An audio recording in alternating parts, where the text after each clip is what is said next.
परिसरातील नैसर्गिक जलप्रवाहांवरील अतिक्रमण कारणीभूत असल्याची बाब सोमवारी प्रशासकीय यंत्रणांच्या पाहणीत स्पष्ट झाली। या पार्श्वभूमीवर हिंजवडीतील रहिवाशांनी ओढ्यांचे पुनरुज्जीवन करण्याची मागणी केली आहे।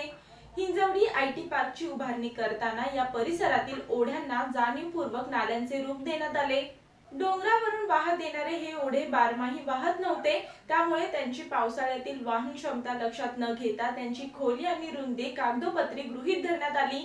इंडियाच्या 2011च्या सर्वेक्षणात हिंजवडी परिसरात 100हून अधिक ओढे होते।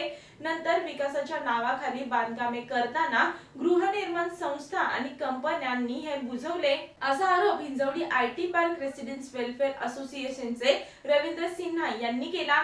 डोंगर उतारावरून वाहत येणाऱ्या ओढ्यांना नाल्याचे रूप सुरुवातीला देण्यात आले, नंतर त्यांचा वापर सांडपाणी वाहिन्या म्हणून करण्यात आला।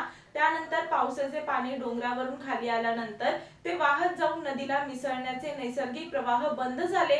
नैसर्गिक प्रवाह बंद झाल्याने पावसाच्या पाण्याचा प्रवाह दुसरीकडे वळवण्यास सुरुवात झाली। गेल्या काही वर्षात कमी कालावधीत जास्त पाऊस पडण्याच्या घटना देखील वाढत आहेत। ओढ्यांवर अतिक्रमण आणि अरुंद झालेले पात्र यामुळे आंबील ओढा आणि भैरोबा नाल्याला पूर आला होता। हिंजवडीतही भविष्यात असा प्रकार घडू शकतो, असा दावा सिन्हा यांनी केला। यासोबतच Hinjewadi IT employees and residents ट्रस्टचे ज्ञानेंद्र हुलसुरे यांनी देखील म्हटलं की आयटी पार्क मध्ये बांधकाम परवानगी देताना शासकीय यंत्रणांनी कोणताही विचार केला नाही।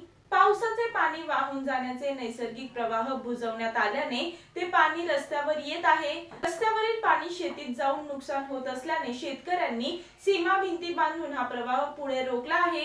कंपन्यांनी ओढ्यांवर केलेल्या अतिक्रमणामुळे सगळे पाणी आमच्या शेतात येत आहे, अशी तक्रार शेतकऱ्यांनी केली। यावरून अनेक वेळा वादही झाले आहेत। पावसाचे पाणी वाहून जाण्यासाठी कायमस्वरूपी उपाययोजनांची आवश्यकता आहे, असं हुलसुरे यांनी म्हटलं।